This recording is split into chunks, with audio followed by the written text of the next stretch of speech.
अस्सलामुअलैकुम, कैसे हैं आप सब। उम्मीद करती हूँ खैरियत से होंगे। और ये है सैटरडे का दिन और सैटरडे का व्लॉग मैं दोपहर से स्टार्ट कर रही हूँ। आज मैं फ्री थी तो मैंने सोचा बलाई काफ़ी इकट्ठी हुई है तो मैं देसी घी बना लूँ। और उसको मैंने जो बलाई है उसको मैंने सुबह ही निकाल के रख दिया था ताकि वो मेल्ट हो जाए। तो अब मैं इसको मशीन में डाल के तो इसको मैं ब्लेंड कर रही हूँ ताकि अच्छे से इसका मक्खन निकल आए। वैसे तो हैंड के साथ भी निकल आता है, उसको जो बीटर होता है हैंड बीटर, बट इसके साथ जो है ना वो बहुत जल्दी निकल आता है। इसको मैंने मशीन में जाकर अच्छे से ब्लेंड कर दिया, साथ में थोड़ा सा पानी डाल दिया था। और ये देखिए अच्छे से जो है मक्खन वो निकल आया। ऐसे स्टेप बाय स्टेप मैं सब निकाल लूँगी। और बहुत अच्छे से निकल गया था। और थोड़ा सा पानी साथ साथ डाल, क्योंकि बलाई जो होती है वो काफ़ी हार्ड हुई होती है। ये देखिए अच्छे से सारा जो है मक्खन वो निकल गया था। और अभी वो ये सारा ना इकट्ठा नहीं हो रहा था। इसमें मैंने थोड़ी सी डाली आइस ताकि वो सारा इकट्ठा हो जाए। आइस से बड़ी जल्दी इकट्ठा हो जाता है। और पता नहीं मुझे समझ नहीं आती ये ना मक्खन का ना पेड़ा कैसे बना लेता हूँ, मुझसे तो आज तक भी नहीं बना। मैं तो ऐसे ही इसको सबको इकट्ठा करके तो फिर मैं दूसरे बर्तन में जो ट्रांसफ़र कर लेती हूँ। तो ये मैं सब उसमें ट्रांसफ़र कर लूँगी। अच्छे से सारा है जो एक भी जो है ना मक्खन का वो इसमें नहीं रहना चाहिए।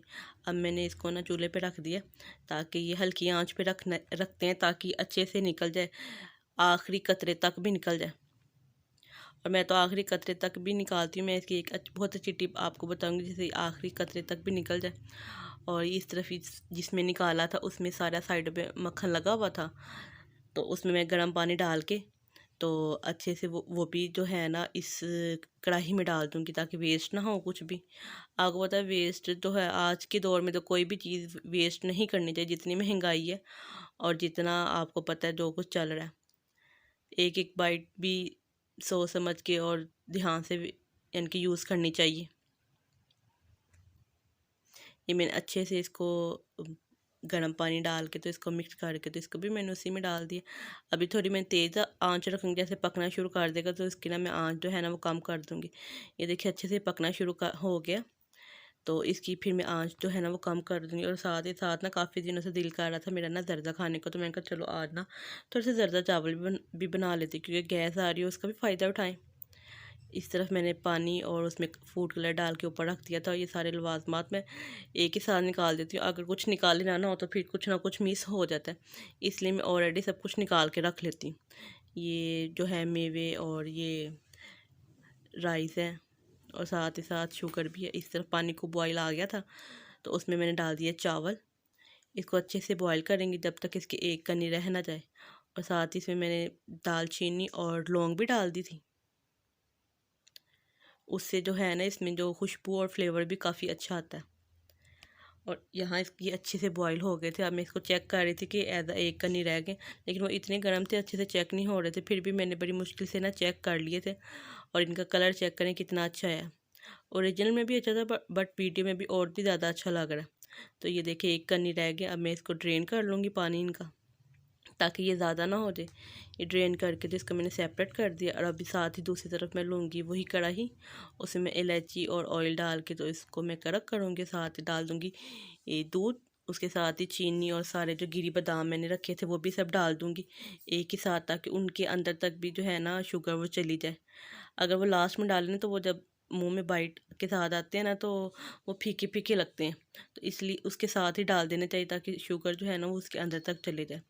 अच्छे से मैं इसको मिक्सअप करूँगी, चीनी मेल्ट हो जाएगी। साथ ही मैं चावल डाल के और ये एग भी बॉईल किया था मैंने, वो भी इसके ऊपर रख के तो इसको मैंने रख दिया दम पे। और ये देख सकते हैं अब अभी दम खुल गया और कितने अच्छे, और कलर चेक करें। ये देखिए कितने अच्छे और खिले खिले सेपरेट सेपरेट बने हैं, ना कि ये जुड़े हुए हैं। बहुत मज़े के थे। और ये दूसरी तरफ मैंने हल्की आंच पे रखा था, लगभग निकल गया था। थोड़ा सा अब टाइम में इसको और दूंगी ताकि ये अच्छे से सारा निकल जाए। और ये अच्छे से निकल गया था, इसको मैंने ड्रेन कर लिया था। और ये जो है दूसरी तरफ ये इसको अब मुझे नाम नहीं इसका आ रहा, इसमें इसको भी वेस्ट नहीं करना। इसके अंदर अभी घी है, इसे कहते बहुत अच्छी मिठाई भी बनती है। तो इसमें मैंने ना पानी डाल के इसको भी अच्छे से बॉईल कर लिया था और ठंडा करके फिर इसको फ्रिज में रख दें। और इसके जो सारा जो है ना घी वो भी निकल आएगा लास्ट कतरे तक भी। दूसरी तरफ लगा ली थी मैंने मशीन, थोड़े से कपड़े थे मैंने कहा साथ के साथ धुल जाए। और ये मैंने टावल वगैरह भी सारे वॉश किए थे। ये हुरिया का पिलो, ये शुरू से लेके अब तक इसको साथ ही लेके सोती है। और इस तरह मैंने रूम भी सेट कर दिया था, क्योंकि सब कुछ साथ साथ हो जाए तो अच्छा ही रहता है। और वैसे भी रूम सेट हो तो फिर ही सुकून मिलता है, अदरवाइज़ मिलता नहीं है। ये कपड़े निकल आए थे, इसको मैंने फैला दिए थे फ़ैन चला के। मुझे बहुत बुरी आदत है कि धूप में नहीं फैलाती, नीचे ड्राई कर लेती हूँ। और इस तरफ सारी सफाई भी कर ली थी। आज किचन ना मैंने सर्फ़ डाल के अच्छे से वॉश किया था, क्योंकि उसका जो फ्लोर था ना वो बहुत गंदा हो रहा था। पकाना तो आज मैंने कुछ नहीं था, लेकिन ना मेरा दिल करने लग गया था चावल खाने का, तो मैंने देखा तो चिकन फ्रिज में गोश्त पड़ा हुआ है, तो मैंने कहा चलो पुलाव ही बना लेते हैं। तो ये मैंने उसके लिए गोश्त लिया, उसको मैंने वेट लगा दूँगी अच्छे से, 15-20 मिनट के लिए लगाऊँगी। वो अच्छे से गल गया था।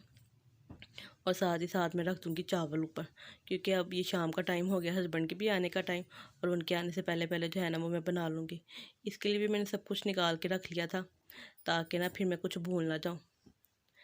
और ये देखिए इस तरफ प्याज गोल्डन हो रहे थे, फिर इसमें सब कुछ मैं डाल के गोश्त और सारे मसाला जार डाल के, आपको पता जो भी पुलाव में डलता है, तो इसको मैं अच्छे से भून लूँगी। साथ ही साथ ये जो है ना यखनी जो मैंने बनाई थी, ये भी इसमें इसी में बनाऊँगी, मैं इसको वेस्ट नहीं करूँगी। इसमें बॉयल आ जाएगा तो चावल डाल के, तो जैसे ही चावलों का पानी भी ड्राई हो जाएगा तो इसको मैं लगा दूँगी दम, थोड़ा सा फूड कलर डाल के, कि है तो ये पुलाव है, लेकिन ना फूड कलर से ना वो फिर हुरिया को ऐसे होता है जैसे बिरयानी बनाई है, ऐसे वो कहती है मम्मा ये बिरयानी नहीं, ये राइस है। तो उसके लिए ना फिर मैं थोड़ा सा डाल देती हूँ, ताकि उसकी लुक भी ज़रा अच्छी है, वो भी शौक से खा ले बिरयानी का करके। और ये देखिए पानी ड्राई हो गया था, इसको मैंने दम पे लगा दिया, और ये दम अच्छे से खुल गया। और इसके भी चावल चेक करें।